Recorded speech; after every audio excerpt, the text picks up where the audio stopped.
అపోస్తల కార్యములు 17వ అధ్యాయం, యాక్ట్స్ చాప్టర్ 17 25వ వచనాన్ని, ఆయన అందరికిని జీవమును ఊపిరిని సమస్తమును దయచేయువాడు. మరి దేవుడు మనతో మాట్లాడడానికి ఎంత ఆశపడతా ఉన్నాడు. శ్రద్ధగా మరి మీరందరూ వాక్యం వినాలని ప్రభు పేరిట మనవి చేస్తా ఉన్నాను. ఇక్కడ మీరు గమనించినట్లయితే ఆయన అందరికి ఏమిచ్చాడంట? జీవమును ఇచ్చాడంట. ఇంకేమిచ్చాడు? ఆయన అందరికి జీవమును ఊపిరిని సమస్తమును దయచేయువాడు. హల్లెలూయా. ఆయన సమస్తము దయచేయువాడని వాక్యం సెలవిస్తూ ఉంది. దేవుడు అందరినీ ప్రేమించువాడని, ప్రతి వారిని సృజించి పోషించి సంరక్షించునని అపోస్తలుడైన పౌలు ఈ మాట ఇక్కడ మనకు తెలియపరుస్తూ ఉన్నాడు. ఏమని చెప్తున్నాడు? ఆయన అందరినీ ఏం చేశాడంట? ఆయన అందరికీ జీవం ఇచ్చాడు. చదువున్న మాట, ఆయన అందరికీ జీవమును ఊపిరిని సమస్తమును దయచేసేవాడు. హల్లెలూయా.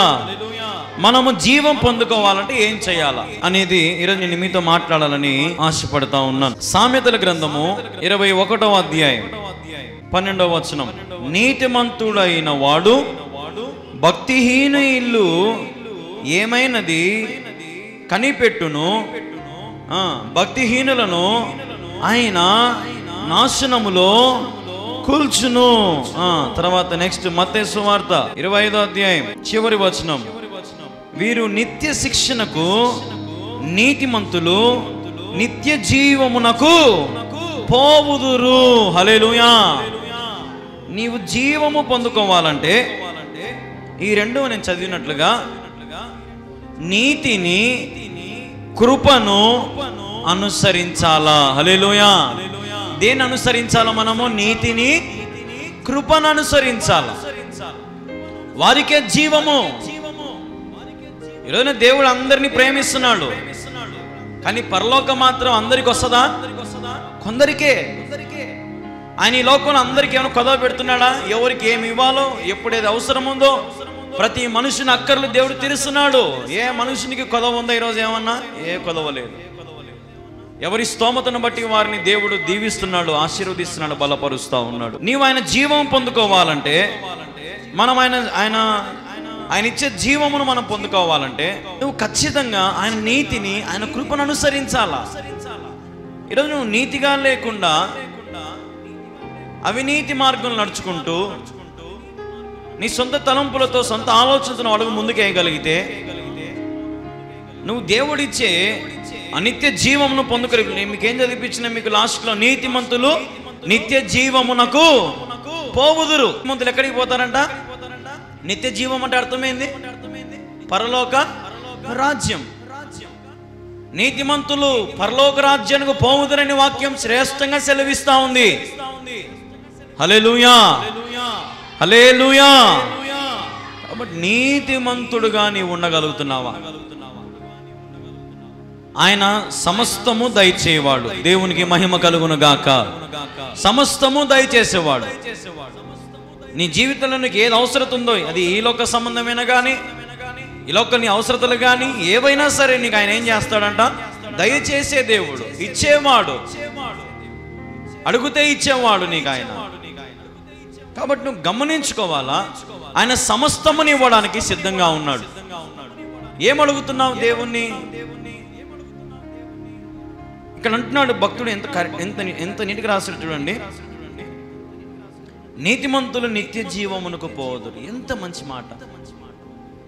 ఈ లోకంలో నువ్వు 70 ఏళ్ళు 80 ఏళ్ళు 100 ఏళ్ళు బతకగలుగుతావేమో. ఈ 70 ఏళ్ళు 80 ఏళ్ళు 100 ఏళ్ళు లేదంటే నీ దినం దేవుడు ఎక్కడ ఉన్నంత కాలము నీతిగా నువ్వు ఎందుకు బ్రతకలేకపోతున్నావు? చాలా మంది అంటారు కదా, ఏమంటారు? నేను నీతిగానే బతుకుతున్నా అంటారు కదా. కానీ ఎవరైనా పక్కన పరీక్షించినారనుకో పొరపాటున, మనకు తెలియకుండా వారి నీతి అంతా ఏమవుతుంది? ఘటన పడుతుంది. ఏందక్క నీతిమంతుడు అలాంటివే నువ్వు? ఏందన్నా నువ్వు నీతిమంతుడు అంటివే? మరి ఏంది నువ్వు ఇటు చేయించునా, నువ్వు ఇటు చేయించునా అని ఎవరో ఒకరు మనం అంటారు. ఈరోజు నీ నీతి ఏ రీతిగా ఉండాలంటే మనుషులు తప్పుబట్టి రీతిగా ఉండకూడదు. యథార్థంగా ఖచ్చితంగా ఉండేది ఉన్నట్లుగా నువ్వు ఉండగలగాలి. ఈ లోకంలో దేవుని బిడ్డగా, దేవుని కుమారునిగా ఆయన చెప్పిన దారిలో నడవగలగాల. అప్పుడే నీకు నిత్య జీవము. ఆయన కృపను అనుసరించు. ఆయన కృప లేకపోతే నువ్వు లేవు, నేను లేను, మనం లేము. ఆయన కృప లేకపోతే ఈరోజు నువ్వు ఆయన చెప్పినట్టుగా అనుసరించగలిగితే, వాక్యం అనుసరించగలిగితే, చూడండి ఒక మాట మీకు చూపిస్తాను నేను. సామెతల గ్రంథం 4వ అధ్యాయం 13వ వచనం. ఉపదేశమును విడిచిపెట్టక దానిని గట్టిగా పట్టుకొనుము, అది నీకు జీవము గనుక దాని పొందియుండుము. హల్లెలూయా. దేవుని వాక్యము మనకు జీవము. ఆయన వాక్యము మనకు బాధలలో, వేదనలలో, శోధనలలో మనకు బలమునిచ్చేది. ఈ మాటలు మీరు ఎక్కడి నుంచి వింటున్నారో, ఏ ప్రాంతం నుంచి వింటారో నాకు తెలియదు, కానీ దేవుని ఉపదేశమును విడిచిపెట్టద్దు. దైవదాసుడు చెప్పే మాటలు నిర్లక్ష్యం చేయొద్దు, పెడచెవిన పెట్టద్దు. ఏం మాట్లాడుతున్నా ఈరోజు దైవజనులు? నా గురించే మాట్లాడుతున్నట్టుంది, నాతోనే మాట్లాడుతున్నట్టుందని నువ్వు వినగలిగి ఉండాలా. సరి చేసుకోగల మనసుని ఇలా ఉండాలా. దేవుని వాక్యం ఎప్పుడు నెగిటివ్గా తీసుకోవద్దు, ఎప్పుడు పాజిటివ్గా తీసుకోవాలా. హల్లెలూయా. దేవుడు ఏం చెప్పినా నీ మంచి కోసమే చెప్తాడు. దేవుడు ఏం చెప్పినా నీ బాగు కోసమే చేస్తాడు. ఏం చేసినా నీ బాగు కోసమే. నీకు ఒకే యాక్సిడెంట్ ఇంట్లో పండబెట్టినాడు అనుకో దేవుడు, దాని అర్థమైంది నీకేదో ఒక పెద్ద ఆపద నుంచి దేవుడు తప్పించి ఇంటి పాటిని నిమ్మలంగా పెట్టినాడు. నిన్ను ఏదో ప్రమాదం జరగబోయేదాన్ని తప్పించాడు నీ జీవితంలో. నువ్వు శ్రమల గుండా ప్రయాణించలేవు. ఒక్కొక్కసారి నువ్వు ప్రభువుని అడుగు, వాక్యమును చేత పట్టుకో, ఆ శ్రమలను దాటే శక్తి దేవునికి ఇస్తాడు. హల్లెలూయా. చాలా మంది నిలబడిపోతారు, ఏం చేయాలో దిక్కుదోచిన స్థితిలో ఉంటారు. ఈ శ్రమలు ఎట్లా దాటాలో అర్థం కాదు. నేను చెప్తున్నాను, దేవుని మాటలను విడిచిపెట్టకుండా దేవుని వాక్యం గట్టిగా పట్టుకోండి. దేవుని గట్టిగా పట్టుకోండి. వాక్యమును ఆధారం చేసుకొని వాక్యం అనుసరించండి. ఎందుకంటే అది నీకు జీవము. హల్లెలూయా. నీకు జీవం. అది వాక్యముతో బ్రతకాలండి. నీవు అన్నముతో, నీళ్లతో, బిర్యానీలతో, చికెన్లతో, మటన్లతో కాదు నువ్వు బతకాల్సింది. దేంతో బతకాలా? వాక్యముతో బ్రతకాలా. నీ ఆత్మకు కావాల్సింది ఏంది? నీ ఆత్మ చికెన్ తింటదా? చికెన్ తినేది నువ్వు శరీరం, నువ్వు తింటావు. మాంసం తినేది, కూరగాయలు తినేది అన్ని ఏంది? శరీరము. ఆత్మకి ఏం పెట్టాలా? మరి ఆత్మకి ఏం పెట్టాలా? జీవాహారం పెట్టాలా. జీవాహారము దేవుని దగ్గరే దొరుకుతుంది, ఆయన సన్నిధిలో దొరుకుతుంది. నీ ఆత్మ పుష్టిగా ఉంటే నువ్వు కూడా పుష్టిగా ఉంటావు. హల్లెలూయా. ఆదివారం ఒక్కరోజు వచ్చి రోజేవా చర్చిలో కూర్చొని నీ ఆత్మకు రొంత బిర్యానీ పెట్టి ఇంకా సోమవారం నుంచి శనివారం దాకా నీ ఆత్మకు ఒక వాక్యములే, ఒక పాటలే, ఒక మందిరములే, ఒక స్తుతిలే, ఒక మొక్కల ప్రార్థనలే, ఇట్లయితే ఎట్లా మరి? నీ ఆత్మ పుష్టిగా ఉంటుందా? నీకు జీవం ఉంటుందా? నీకు బలం ఉంటుందా? నా దేవుడు ఎండిన ఎముకలకు జీవము కలుగు చేయవాడు. హల్లెలూయా. వాక్యముతో ఎండిన ఎముకలు జీవం వస్తుంది. నరాలు కదిలిపోవాలా వాక్యం చెప్తా ఉంటే. సేవకుడు వాక్యం చెప్తుంటే కింద కూర్చొని ఎట్టుండాలంటే గూస్ బంప్స్ రావాలా. అబ్బా ఏం చెప్తున్నాడు ప్రసంగికుడు, నా గురించి మాట్లాడుతుందిరా. కొంతమంది ప్రసంగంలో వాక్యం చెప్తే ఏం చెప్తారో అర్థం కాదు, ఎక్కడికి పోతారో అర్థం కాదు, దేని గురించి మాట్లాడుతారో అర్థం కాదు, ఎవరి గురించి చెప్తారో అర్థం కాదు. వాక్యం అసలు పూర్తిగా ఉండనే ఉండదాడా. ఏదో రోజుసేపు చెప్పడం ఎక్కడికో పోతారు. సేవకుడు అనేవాడు వాక్యం చెప్తే సంఘానికి వచ్చిన వాళ్ళు పశ్చాత్తాపడాలా, కన్నీరు కారిపోవాలా. బా సేవకుడు ఈరోజు నాతోనే ఉండేది ఉన్నట్టు నాతో దేవుడు మాట్లాడండి ఈ రోజున అని కళ్ళలో నీళ్లు తిరగాలండి ప్రసంగం చెప్తే. ఈరోజున సేవకులు కూడా ఉపదేశంలో గట్టిగా బోధించును గాక. హల్లెలూయా. గట్టిగా బోధించండి. నా ప్రసంగాలు చాలా మంది సేవకులు చూస్తూ ఉంటారు టీవీ ఛానల్లో. చాలా మంది ఫోన్ చేస్తారు నాకు, అయ్యా నీ ప్రసంగాలన్నీ మేము రాసుకుంటున్నామయ్యా, నీ ప్రసంగాలన్నీ మా సంఘాల్లో మేము దుమ్ము దులుపుతున్నామయ్యా. మేమైతే దుమ్ము దులుపాలా మరి నిజంగానే. ఇప్పుడు మన బెడ్షీట్కి దుమ్ము పట్టి ఉంటుంది, మనం అట్నే కప్పుకొని పడుకుంటామా? ఏం చేయాలా? బెడ్షీట్ని మనము దుమ్ము దులుపాలి అట్నే. దుమ్ము దులిపితే అప్పుడు వాసన వస్తుందా? రాదు. నీట్గా ఉతుకుతే, మంచి సర్ఫ్ వేసి ఏరియలేసి బాగా తోమి ఆరబెట్టి ఎండకు పెడితే కప్పుకుంటే ఎంత సువాసన వస్తుంది ఆ దుప్పటి. బాగా నిద్రపోతామా? నిద్రపోమా? అదే దుప్పటంతా వాసన వస్తే నిద్ర వస్తుందా? రాదు. ఈ రోజున మన సంఘములో కానీ ఈ వాక్యాలు వింటే వారు కానీ ఎక్కడైనా సరే ఎవరైతే వింటున్నారో, నేను కూడా నాకు ఉండేది ఒకే ఒక ఆశ, దుమ్ము దులపడమే. హల్లెలూయా. నీలో ఉన్న ప్రతి లోక ఆశ, లోక తలంపులు, లోక పాపములు నువ్వు వదిలిపెట్టి మర్చిపోవాలి వాటిని. అది నా ఉద్దేశం. అందుకే సూటిగా మాట్లాడతాడు దేవుడు, యథార్థంగా మాట్లాడతాడు దేవుడు. నువ్వు వాటిని విడిచిపెట్టుకొని ప్రభు దగ్గరకు వస్తే నువ్వు జీవం అంటే ఎట్లుంటుందో నువ్వు చూడగలుగుతావు. హల్లెలూయా. దేవుడిచ్చే జీవము నీకు కావాలా? దేవుడిచ్చే బలము నీకు కావాలా? దేవుడిచ్చే శక్తి నీకు కావాలా? అయితే ఈ లోకం మీద నువ్వు ఆధారపడకుండా, ఈ లోకానికి నువ్వు దేనికి దాసత్వం నువ్వు చూపించకుండా, అది డబ్బుకు కానీ, బంధాలకు కానీ, కులానికి కానీ, మతానికి కానీ, ఏ దానికి నువ్వు దాసత్వం చూపించకుండా నా దేవుని కృపను బట్టి నువ్వు ఆయన దగ్గర దీనుడుగా, సాత్వికుడుగా నువ్వు ఉండగలిగితే నా దేవుడు నీకు ఏమిస్తాడు? నిత్య జీవమునిస్తాడు. హల్లెలూయా. ఆయన జీవం పొందుకోవాలంటే ఇవన్నీ చేయాలా?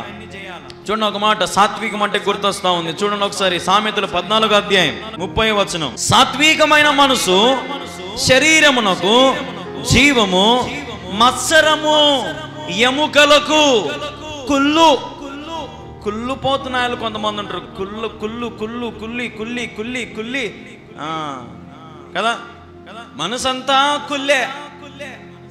టీవీ కొన్నాడు, నేను కూడా ఏం కొనాలా? టీవీ కొనాలి. వాళ్ళ ఇంట్లో వాషింగ్ మిషన్ ఉంది, నేను కూడా ఏం కొనాలా? వాషింగ్ మిషన్ కొనాలి. కుళ్ళు. ఆమె దగ్గర పెద్ద పట్టు చీర ఉన్నింది అనుకో, పండగకల్లా భర్తకా నుంచి రాబట్టాల్సిందే.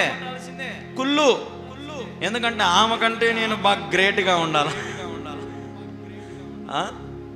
కుల్లేది, అవునా కదా? పక్కన వాళ్ళతో పోల్చుకుంటున్నారంటే దాని అర్థం ఏంది? కుళ్ళుపోతనమే. కుళ్ళుపోతనం పనికిరాదు. కుళ్ళుపోతనం దేనికంట? ఎముకలకు కుళ్ళు పట్టిస్తుందంట. చిన్నప్పుడు ఒక మాట అంటారు, చిన్నప్పుడు కానీ ఎవరైనా మీరు వింటారు ఈ మాట, ఒరే నువ్వు కుళ్ళుపోతానే కాబట్టి నువ్వు లావు కాలేరా అంటారు కదా. ముందు నీలో నువ్వు కుళ్ళుపోతున్నా మానుకోరా, లావు అవుతావు అని అంటారు. సామెత. నాకేం కుళ్ళు లేదు కాబట్టి బాగా లావుగా దిట్టంగా ఉండా. హల్లెలూయా. కుళ్ళుపోతనం పనికిరాదు. ఎప్పుడు కుళ్ళుకోకూడదు. ఎప్పుడు కూడా ఒకడు ఎదుగుతే సంతోషంగా భుజాలు చేయి పెట్టుకుని పైకి లేపాల. కొంతమంది ఏం చేస్తారు? కింద పట్టుకొని ఎనికి పట్టుకొని లాగేస్తారు. ఒకరోజు ఒక ఆయన చెప్పినాడు, మన ఇండియాలో అంట ఎండ్రకాయలు తెలుసు కదా మీకు? ఎండ్రకాయలు అన్నీ ఒక డబ్బాలో వేశారంట. అంటే క్రాప్స్ అన్నీ ఒక డబ్బాలో వేస్తే ఒక ఎండ్రకాయ ఎట్టొకటి పైకి ఎక్కిందంట, పైకి పట్టుకొని ఉందంట. కింద నుంచి గవికి ఇంకొక ఎండ్రకాయ పట్టుకొని కిందికి నేను వచ్చా అంటుందంట. దాని కింద ఇంకొక ఎండ్రకాయ కరుచుకొని ఉందంట. మొత్తం 3 లాక్కుంటానంట. ఒకటి పైకి పోలేక ఉందంట, ఇది పైకి పోలేక ఉందంట. లాస్ట్కి మొత్తం అన్ని డమాని కింద పన్నాయంట. అట్లుంటుంది మన ఇండియాలో కొన్నిసార్లు. మన ఇళ్ళలో అట్నే ఉంటుంది, మన బంధాల దగ్గర అట్నే ఉంటుంది. ఎవడన్నా ఇండ్లు కట్టుకుంటే ఓర్చుకోలేరు కొంతమంది. ఏదైనా ఒక బంగారు కొనుక్కుంటే ఓర్చుకోలేరు. కుళ్ళుపోతనం. ఏం జీవం ఉంటుంది మీలో? మరి దేవుడు చెప్తున్నాడు, ఒకరినొకరు ప్రేమించుకోండి, ఒకరినొకరు ఆదరించుకోండి. ఒకరికి ఏదైనా అవసరం ఉంటే నూనె రాసి ప్రార్థన చేయండి, వాళ్ళ ఇంటికి సమాధానం కలుగునుగా కానీ చెప్పండి. మనం ఏమైనా ప్రార్థన చేస్తామంటే, ప్రభా ఎందుకో వాని వల్ల మాకు నెమ్మది లేకుండా పోతుంది ప్రభా, వాడు నాశనం అయిపోలే ప్రభా అని ప్రార్థన చేస్తారు. రివర్స్ అంతా. ప్రభు నీ జీవితంలో చేసిన మేలులను బట్టి నువ్వు ఆయన జీవమును పొందుకొని నీవు దృఢంగా ఉండగలగాల. సాత్వికమైన మనసు ధరించుకోవాలా. సాత్వికమైన మనసు నీవు ఉండాలా. సాత్వికమైన మనసు శరీరమునకు జీవము. హల్లెలూయా. కాబట్టి దీనత్వం ఉండాలా, తగ్గించుకోవాలా. ఎన్ని ఉన్నా తగ్గింపు స్వభావం. కుళ్ళుపోతనం ఉంటే నీ జీవితం పనికిరాదు. మత్సరము ఎముకలకు కుళ్ళు. కాబట్టి నీవు దేవుని ద్వారా జీవం పొందుకోవాలంటే, ఆయన ద్వారా నువ్వు సమస్తము అనుభవించాలనుకుంటే మాత్రం ఖచ్చితంగా నీలో సాత్వికం, ఒబీడియన్స్ ఉండాలి. చెప్పండి యేసయ్య. యేసు ప్రభు దగ్గర ఎవరైతే తగ్గించుకొని ఆయన దగ్గర రాగలుగుతారో వారిని దేవుడు బహుగా ఆశీర్వదిస్తాడు. హల్లెలూయా. అదే సామెతలు చూడండి ఒకసారి 22వ అధ్యాయం 4వ వచనం చదవండి. యెహోవా యందు భయభక్తులు కలిగి ఉండుట వినయమునకు ప్రతిఫలము, ఐశ్వర్యమును ఘనతయు జీవమును దాని వలన కలుగును. హల్లెలూయా. బా, ఏం మాట చెప్పినాడు దేవుడా. ఒక దెబ్బకు 3 పిట్టలంటే ఇదే. ఏం దెబ్బ అది? భయభక్తులు ఉండాల. ఎవరి మీద? దేవుని మీద భయభక్తులు ఉంటే ఏమేమి వస్తాయి? ఐశ్వర్యము. మొదటిది ఏం వస్తుంది? ఐశ్వర్యము. ఐశ్వర్యం అంటే ఈ లోకంలో నీకేం కావాలంటే ఐశ్వర్యం దేవుడు ఇస్తాడు. నీకు డబ్బు కావాలా, ఉద్యోగం కావాలా, వివాహం కావాలా, కారు కావాలా, ఏది కావాలన్నా సరే దేవుడు నిన్ను ఐశ్వర్యవంతునిగా చేయగలడు. ఆయన ఎందుకు నువ్వు ఎట్లుండాలా? భయభక్తులు కలిగి ఉండాలా. రెండవది ఘనత. ఏమిస్తాడు దేవుడు? నీకు ఘనత ఇస్తాడంట. నువ్వు ఎక్కడైతే అవమానపరచబడ్డావో అక్కడే దేవుడు రెండంతుల రెట్టింపు ఘనతను దేవునికి ఇస్తాడు. హల్లెలూయా. భయభక్తులు కలిగి ఉంటే. మూడవది జీవము. దేవుడిచ్చే నిత్య జీవం, దేవుడిచ్చే బలం, దేవుడిచ్చే శక్తి నువ్వు పొందుకోవాలంటే, నీ ఎముకలు కుళ్ళిపోకుండా నీ ఎముకలకు సత్తువ బలం ఉండాలంటే నువ్వు ఖచ్చితంగా ఎట్లుండాలంటే ఆయన యందు భయభక్తులు కలిగి ఉండాలా. హల్లెలూయా. దేవుడి యందు నీకు భయం ఉందా? దేవుని యందు నీకు భక్తి ఉన్నదా? అయితే ఖచ్చితంగా నీకు ఈ 3 కలుగును గాక. హల్లెలూయా. ఖచ్చితంగా కలుగుతాయమ్మా. నువ్వు దేవుని మీద భయము భక్తి పెట్టుకొని ప్రభువాన్ని మొరపెట్టుకో, విశ్వాసంగా ఉండు, ప్రభు మీద ఆధారపడి ఉండు, ప్రభు యందు నిరీక్షణ కలిగి ఉండు.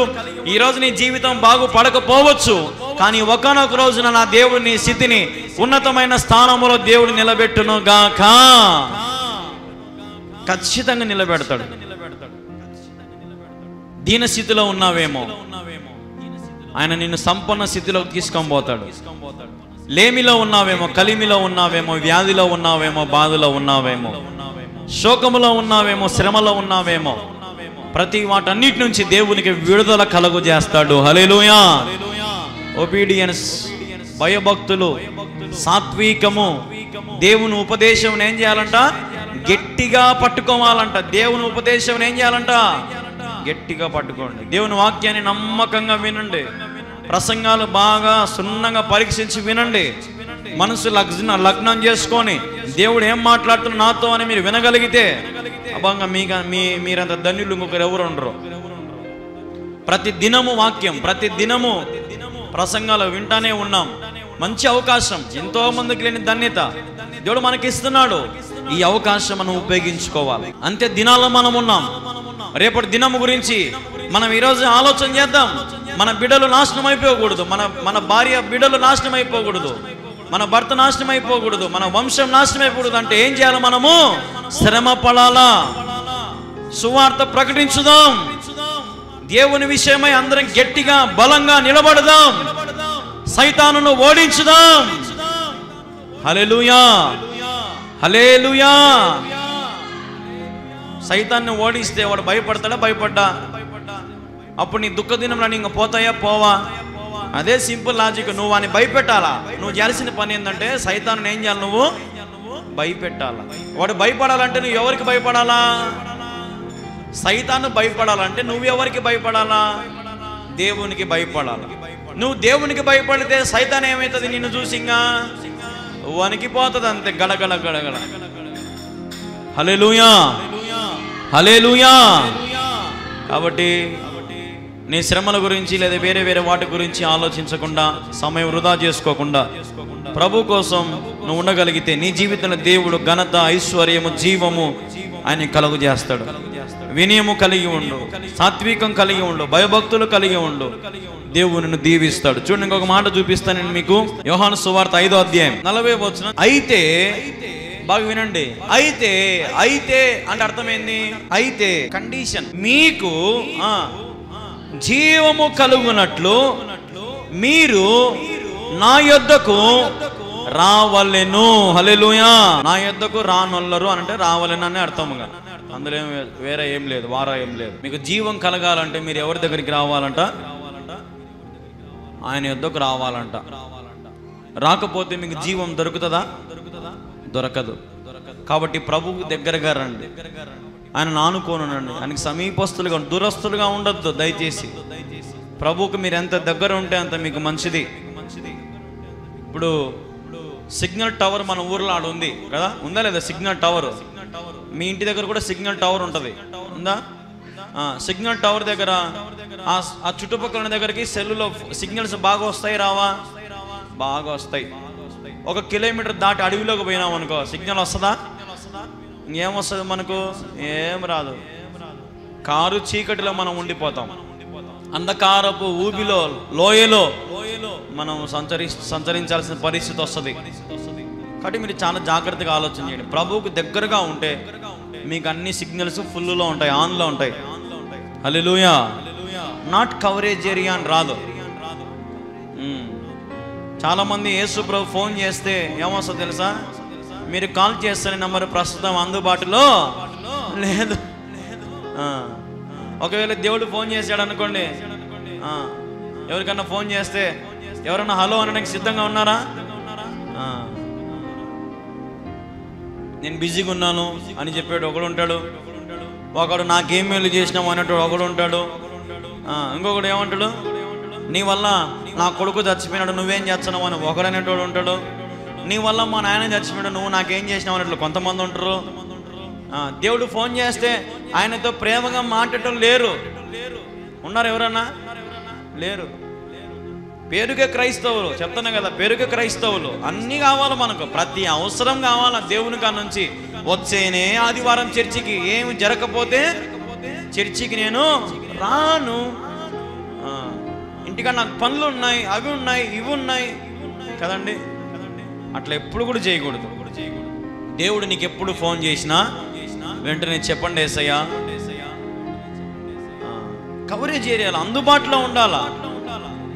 కొంతమంది ఉదాహరణకి ఎవరైనా సేవకులు ఫోన్ చేసి ఏం చేస్తారంటే ఆడ పని చెప్తాడో అని ఏం చేస్తారు, ఫోన్ను కట్ చేసి పారేస్తారు. సేవకులు ఫోన్లు కొంతమంది ఎత్తుతారు, కొంతమంది సేవకుల నెంబర్లు ఎత్తారు, కొంతమంది ఎత్తుతే ఏం అడుగుతాడో, ఏం చెప్తాడో, ఏం పని చెప్తాడో, ఆడికి పొమ్మంటాడో అని కొంతమంది పని చేయని కూడా బరువు పడతారు మందిరంలో.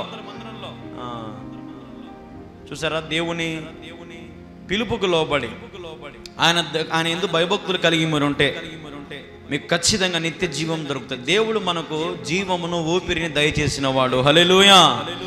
మీకు కావలసినవన్నీ ఇస్తాడు ఆయన, సమస్తముని ఇస్తాడమ్మా. మీరు ఈ లోకంలో ఎంత పరిగెత్తినా వేస్ట్. లోకంలో ఒక సామెత ఉంది, పరిగెత్తి పాలు తాగే బదులు నిలబడి నీళ్లు తాగేది మేలంట. మనం ఏం చేస్తాం? పరిగెత్తి పాలే కావాలంటాం, మనం శ్రేష్టమైనవి కావాలంటాం, అవునా కదా? నెలకు ఎంత డబ్బు రాని ఆ నెలలోని డబ్బు అంతా ఉష్పటాక అయిపోయింటది. తాగేవాడు తాగుతూ ఉంటాడు, పెట్టేవాళ్ళు పెడతా ఉంటారు, అప్పులు చేసేవాళ్ళు అప్పులు అసలు నేను డబ్బులు చేతిలో పడగానే 5 నిమిషాల్లో గల్లంత అయిపోతుంది డబ్బు కదా. అసలు ఎట్టబోతుందో కూడా అర్థం కాదు. కొంతమంది ఇళ్ళల్లో అయితే డబ్బు ఏమ్మా మీ భర్త ఉద్యోగస్తుడు కదంటే, ఆడ ఉద్యోగస్తుడు అన్నా నాయన వచ్చిన డబ్బు చాలా అప్పులు చేసుకొని బతుకుతున్నావు అన్నా అనేటోళ్ళు ఉన్నారు. ఏదో నేను రోజు మీ ఇంట్లో 3-4 వేలు సంపాదించారు, ఇది ఏమైందంటే యాడుంది అనేటోళ్ళు ఉన్నారు. ఎందుకంటే మనల్ని ఊపిలోకి నెట్టేస్తుంది సైతాన్గాడు. నువ్వు యాడ బాగుంటే చర్చికి పోతావో, నేను నష్టపరిచే నువ్వు ఆడికి పోతావు, సచ్చినట్టు పనులకు పోతావు, ఉద్యోగాలకు పోతావు. కాబట్టి వాడు నిన్ను లోయలోకి నెట్టేస్తానే ఉన్నాడు. నువ్వు బయటికి రావాలంటే నీకు ప్రభు సహాయం కావాలా. హల్లెలూయా. నీ పరిస్థితులన్నీ యేసు నామములో తారుమారైపోవును గాక. హల్లెలూయా. అంతే, ఖచ్చితంగా తారుమారైపోతాయి. నువ్వు విశ్వాసంతో నమ్మి ప్రభు కాడికి రా. నీ జీవితం ఎందుకు బాగుపడదో నేను చూస్తా. నేను కూడా నీకోసం ఉపవాసం ప్రార్థన చేస్తాను, అందుకంటారా కలిసి ప్రార్థన చేద్దాం. నీ స్థితి ఏదో నాకు చెప్పు, నువ్వు మొక్కాలంగు నేను మొక్కాలంగుతా, దేవుడు కార్యం చేయడా? ఖచ్చితంగా చేస్తాడు ఆయన. ఎందుకంటే ఈ ప్రయాస, నీ శ్రమల కోసం నేను ప్రార్థన చేస్తా, కలిసి ప్రార్థన చేద్దాం. నువ్వు బాగుపడాలంతే, నువ్వు దీవించబడాలంతే. అయితే నా ఆశ ఏంటంటే, మనుషునిగా నాకే ఏమైనా ఆశ ఉంటుందంటే, బాగుపడినాక నువ్వు ప్రభు కాడికి రావాలి నాకు ఆశ ఉంటుందా? ఉండదా? ఉంటది. మరి దేవునికి ఆశ ఉండదా? నేను నీకోసం ప్రార్థన చేసి ఏడ్చి ఉపవాసం ఉండి మొరపెట్టుకొని నీకోసం ఎన్నో చేసింట, నాకే మనసు బాధ వేస్తుంది అంటే దేవునికి బాధ అయ్యేదా నువ్వు రాకపోతే? ఏమ్మా, ఈరోజు నేను ప్రభువు నేను ఎంత దర్శించాలని ఆశపడుతున్నాడు. నీ జీవితంలో దేవుడు ఏమైనా చేస్తాడు. నీ గర్భఫలం కావాలా? యేసు నామములో పొందుకుందువు గాక. హల్లెలూయా. నీ చింతలు పోవాలా? యేసు నామములో చింతలు పోవును గాక. నీ అప్పులు పోవాలా? యేసు నామములో నీ అప్పులకు మార్గము దేవుడు తెలియపరచును గాక. నీ వ్యాధులు, బాధలు, కష్టములు నీకు ఏవైతే నీకు అడ్డుగా ఉన్నాయో యేసు నామములో వాటన్నిటి నుండి నేను విడుదల పొందుకుందువు గాక. హల్లెలూయా. అన్నీ తీసేస్తాడు దేవుని కాడికి రా. మాంత్రిక శక్తులతో బాధపడుతున్నావా? చేతబడి శక్తులతో బాధపడుతున్నావా? దయ్యముల శక్తులతో బాధపడుతున్నావా? లేదు కొంతమంది కొన్ని డౌట్లు ఉంటాయి, నాకు మందు పెట్టినారు. నీ మందు కూడా పోతుంది దేవుని కాడికి రా. ఒకవేళ నీకు మందు పిచ్చి, సారాయి పిచ్చి ఉందేమో, రా యేసయ్య యొద్దకు. దాని మీద నీకు పిచ్చే లేకుండా దేవుడు నీకు సాయం చేస్తాడు. అట్లా రా ప్రభు కాడికి, నువ్వు అడుగు ముందుకేయి, కార్యాలన్నీ యేసు నామములో సఫలపరచబడతాయి. హల్లెలూయా. నువ్వు ఒక్క అడుగు ప్రభు కోసం వేస్తే దేవుని కోసం 100 అడుగులు వేస్తాడు. అది దేవుని ప్రేమ. నువ్వు ప్రభు కోసం అడుగు ముందుకేసి చేతిలో బైబిల్ పట్టుకొని చర్చికి రా, వాక్యం విను. నువ్వు ఇంటికి పోయేటప్పుడు ఉత్త చేతులతో పోతావా? ఏమ్మా, చర్చి నుంచి ఇంటికి పోయి ఉత్త చేతులతో పోతావా? ఆయన దీవెనలతో, కృప వెంబడి కృపతో సంతోషంగా పోతావు తల్లి. దేవుని సన్నిధిలో దొరికే సంతోషం నీకు సినిమా హాల్లో దొరుకుతుందా? సినిమా హాల్లో 2:30 గంట అయిపోతానే మనల్ని ఏం చేస్తారు? మేము కూర్చుంటాము, మళ్ళీ నెక్స్ట్ షో కూడా చూస్తామంటే సున్నిచ్చడా వాడు. టికెట్ తెచ్చుకోపో అంటాడు. టికెట్ నాకు డబ్బు లేదంటే ఏమంటాడు? లేచి నుంచి అని కుక్కందరిని మన ధర్ముతాడు. పార్కులోకి పోయి కూర్చున్నాం అనుకో, రాత్రి 9 వరకు కూర్చున్నాడు, 9 దాటితేనే లేని రాత్రి అంతా ఇన్నేవు అనుకుంటా అంటే పార్కులో ఒప్పుకుంటాడా?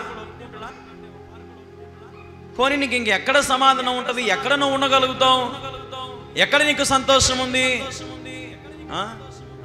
వైన్ షాపుకు పోయినారనుకో, వైన్ షాపులో డబ్బులు ఇచ్చి వేలు పోసి మందు తాగుతారా? రాత్రి 10కో 11కో 12కో ఏం చేస్తారు? వాళ్ళని కూడా పండి ఇంటికి పోండి. ఇంకా ఏందిరా మేము వేలు పోసినాం కదా అంటే, పోతే నువ్వు ఒక్కనే పోసినావు, ఏమన్నా ఎవడు తాగమన్నాడు నేను ఉల్టా మనల్ని తన్నుతారు అందరు కలుసుకొని. నీకు ఇంకెక్కడ సంతోషం ఉంది?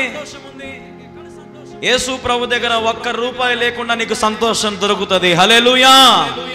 యేసు నామములో నువ్వు సంతోషం పొందుకోగలుగుతావు. మీకు ఎవరైనా బాప్తిసం తీసుకోవడానికి డబ్బులు ఇచ్చి మీకు ఏమైనా బాప్తిసం ఇచ్చినారు ఎవరన్నా? ఉచితంగా ఆయన ఉచితంగా మీరు రక్షణ పొందినారు. ఉచితంగా సంతోషం, ఉచితంగా ఆరోగ్యం, ఉచితంగా గర్భఫలం, ఉచితంగా ఇండ్లు వాకిలి, నీకేం కావాలంటే అవి ఉచితంగా దేవుని కానించి పొందుకుంటానే ఉండవు కదా అయ్యా బాబు. నీ డబ్బుతో చేస్తున్నావా ఇవన్నీ? నీ డబ్బు ఏములకు పోతుంది? దేవుడు అనుకుంటే నీ ఇల్లు నీ వాకిలి ఎంతసేపు లేపేయడానికి? ఒక రోగం వస్తే చాలు నీ ఇల్లు వాకిలి పొలాలన్నీ ఏం చేయాలి? మనము అమ్ముకోవాల్సిందే. కరోనాలో ఎస్పీ బాలసుబ్రహ్మణ్యంకు కరోనా వచ్చిందంట, 5 కోట్లు ఖర్చు అయిందంట. బతికినాడా? 5 crores. మనం డబ్బును చూసింటాం, 5 కోట్ల డబ్బు చూసింటాం మనము. 5 కోట్ల డబ్బు ఎట్టుంటుందో మనం చూసింటామా? కనీసం 10 లక్షలన్నా చూసింటామా మనము? 10 లక్షలు కొంతమంది చూసింటారులే, 50 లక్షలు చూసింటారు ఎవడన్నా? మనోళ్ళు ఎవరన్నా? అంత సీనే లేదు మనకు. మన కాడ 1,00,000 ఉంటే ఇట్టుంటాయి భుజాలు. మన కాడ ₹1,00,000 ఉంటే భుజాలు ఇటు నీళ్ళుక్క ఉంటాయి పైకి. అవునా కదా? ఆ 1,00,000 అంత అయిపోతానే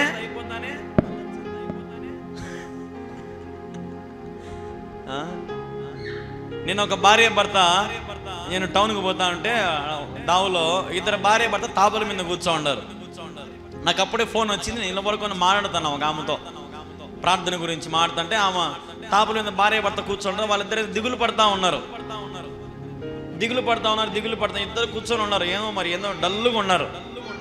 అప్పుడు ఎవరో ఒక ఆయన వచ్చి ఆయన చేతిలో డబ్బులు పెట్టిపోయినాడు. అది కూలి డబ్బులు ఏమో మనకు తెలియదు. డబ్బులు పెట్టిపోగానే ఆ భార్య భర్తలకు ఎంత సంతోషమో, నవ్వుకుంటున్నారు బాగా. కిల కిల కిల కిల కిల కిల అంతవరకు ఎట్ట కూర్చున్నారు? రేపటికి ఆదివారం చికెన్కి ఎట్ట చేయాలనో, మటన్కి ఎట్ట చేయాలనో, బిర్యానీ ఎట్ట చేయాలనో అని ఆలోచన చేసి చేసి చేసి కూర్చోండరేమో మహాతల్లులు ఇద్దరు, ఆయన ఇద్దరు భార్యాభర్తలు. డబ్బులు రాగానే నగినారు ఇద్దరు. ఎట్టుందో పరిస్థితి. దేవుని పిల్లరా, నేను మీకు చెప్పేది ఒకటే, మీరు ఈ లోకంలో మీరు ఎంత సంపాదించినా అన్ని ఈ లోకంలో వదిలిపెట్టి పోవాల్సిన వారమే. ఈరోజు తినింది రేపు మనం గడ్డ వదలాల్సిందే. కడుపులో ఏముండదు మనం తినేది. నువ్వు ఏం తింటున్నావు అని కడుపులో బంగారం, కడుపులో బంగారం తింటావా, వెండి తింటావా, డబ్బులు తింటావా, ఏం చేస్తావు అంత సంపాదించుకొని అంత చేసుకొని? ప్రభు కాడికి రా, పరలోక రాజ్యం సంపాదించుకో, పరలోక రాజ్యం సంపాదించుకో, యేసు ప్రభుని సంపాదించుకో. నీ బిడ్డలను చర్చికి అలవాటు చేయి, నీ మనవలను చర్చికి అలవాటు చేయి. నువ్వు చర్చికి రా, ప్రభు మందిరంలో కూర్చోండి, వాక్యం వినండి. ఇది కదా సంతోషం అంటే. క్రైస్తవునికి ఉండాల్సిన లక్షణం మొట్టమొదటి ఏదంటే మందిరానికి రావాలా మానుకోకుండా. దేనికి రావాలా? క్రైస్తవులు మొట్టమొదటిగా మందిరానికి రావాలా, మందిరంలో కూర్చోవాలా, వాక్యం వినాలా. అది క్రైస్తవునికి ఉండాల్సిన లక్షణం తల్లి. కాబట్టి ఇన్ని చేసిన దేవుడికి నువ్వేం చేయగలుగుతున్నావు? సమస్తమును దయచేయవాడు ఆయన. హల్లెలూయా. కాబట్టి ఆయన వద్దకు వస్తేనే నీకు అన్నీ దొరుకుతాయి. ఆయన దగ్గరికి రాకపోతే నీకేమీ దొరకవు.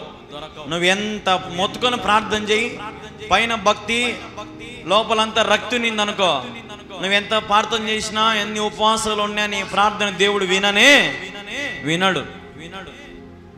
పైన పటారం లోన లొటారం వద్దు. దేవుని కాడ ఉంటే వెచ్చగన్నా ఉండు, చల్లగన్నా ఉండు. అట్ట ఇట కాకుండా ఉండాకండి. రెండు పడవల మీద కాలు పెట్టాకండి. రెండు పడవల మీద కాలు పెడితే ఏమవుతుంది? సడన్గా ఒకేలా ఆలోచింది అనుకో, ఈ పడవ ఇట పోతుంది, ఈ పడవ ఇట పోతుంది. అట్లాంటి తుంట్ర పనులు చేసుకోవాకండి. జీవితాన్ని చేతులారా నాశనం చేసుకోవాకండి. ప్రభు కాడికి రండి, ప్రభుతో లోబడి ఉండండి, ప్రభుతో అడుగులు పెట్టండి, ప్రభుతో నడవండి. ఆయన చేతిలో చేయేసి టీవీగా నడచండి. ఈ ఉన్నంత కాలం దేవుడు ఏమి ఇస్తే దాంతో సంతృప్తిగా ఉండండి. లేని వాటి కొరకు అత్యాశ పడద్దు, దేని విషయమే ఆశించద్దు. దానికి దేవుడు క్లారిటీగా రాసినాడు కదా, నీ పొరుగువాని దేనినైనను, నీ పొరుగువాని భార్యనైనను నీవు ఆశించద్దు. ఉండేదాంతో మర్యాదగా ఉండరా నాయన అని చెప్తున్నాడు. అంతే సింపుల్గా. దేవునికి ఏమి ఇచ్చాడో దాంతో తిని మర్యాదగా ఉండండి అంటున్నాడు దేవుడు. మనం ఏం చేస్తాం? అన్ని ఆశలే, ప్రతిదీ కోరికలే.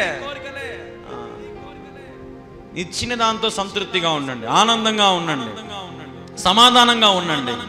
దేవుడు మిమ్మల్ని బలపరుస్తాడు. హల్లెలూయా, హల్లెలూయా. సమయోచితమైన జ్ఞానముతో సమయమును సద్వినియోగం చేసుకుంటూ ప్రభు దగ్గర మీరు నివసించగలిగితే, ప్రభుతో మీరు ఉండగలిగితే, ఆయన మీకు ఏ కొదువ చెయ్యడు, మీకేవి కొరతలు పెట్టడు, మీకేవి ఇబ్బందులు కలుగజేయకుండా మిమ్మల్ని కంటికి రెప్పలా కాచుకుంటాడు, కాపాడుకుంటాడు, ఆదుకుంటాడు, ఆదరిస్తాడు. ఇంతకంటే నేనేం చెప్పలేను. హల్లెలూయా, హల్లెలూయా. కాబట్టి రండి యేసయ్య యొద్దకు. ఇది అనుకూలమైన సమయం, ఇది మిక్కిలి అనుకూలమైన సమయం. ఈ దినమే రక్షణ దినం. రేపు దినం మనం ఉంటామో పోతామో కూడా మనకు తెలియదు. కాబట్టి భయముతో భక్తితో ప్రభు దగ్గరికి మీరు రాగలిగితే ప్రభు మిమ్మల్ని బలపరిచి మీకు కావలసిన సమస్తమును మీకు దేవుడు దయచేయును గాక. మోకరించండి, ప్రార్థన చేసుకుందాం. ప్రార్థన. మా ప్రియమైన యేసుక్రీస్తు ప్రభువా, నీకు వేలాది వందనములు, స్తోత్రములు తండ్రి. ప్రభా, నీ మాటలు ప్రకటించే ధన్యత నీవు మాకు ఇచ్చినందుకు నీకు స్తోత్రం. ఎందరైతే మరి నీ మాటలు విన్నారో, ఎందరైతే ప్రభా నీ బలమైన సన్నిధిలో ప్రభా ఈ ఉపదేశం ఆలకించినారో మరి వారిని కూడా జ్ఞాపకం చేసుకోమని నీ సన్నిధిలో వేడుకుంటున్నాం. ప్రభా, నీ కృప విస్తరింపచేయండి, బలపరచండి, ఆదరించండి, పోషించండి, సంరక్షించండి. ప్రభా, వారికి జీవము కలుగు చేయండి, సమస్తము దయచేయండి. ప్రభా, వారు కూడా మరి సాత్వికము కలిగి ఉపదేశమును విడిచిపెట్టక గట్టిగా దానిని పట్టుకునే బిడ్డగా చేయండి. నీతిని కృపను అనుసరించే వారిగా చేయండి. ప్రభా, నీ వాక్యమును నీ ఉపదేశం అనుసరించే వారిగా చేయమని నీ సన్నిధిలో వేడుకుంటాం తండ్రి. నీ యొద్దకు వచ్చేవారిగా చేయండి ప్రభువా. నీ యందు భయము భక్తి కలిగి నీ బిడ్డలు ఉన్నట్లుగా కృపతో నింపమని నీ సన్నిధిలో బతిమాలుకుంటూ ఎనలేని మహిమ ఘనత ప్రభావాన్ని చేతికి ఆరోపించుకుంటూ అతి శ్రేష్టమైన యేసుక్రీస్తు నామములో ప్రార్థించి స్తుతించి అడిగి వేడుకుంటున్నాము తండ్రి. ఆమేన్, ఆమేన్, ఆమేన్, ఆమేన్.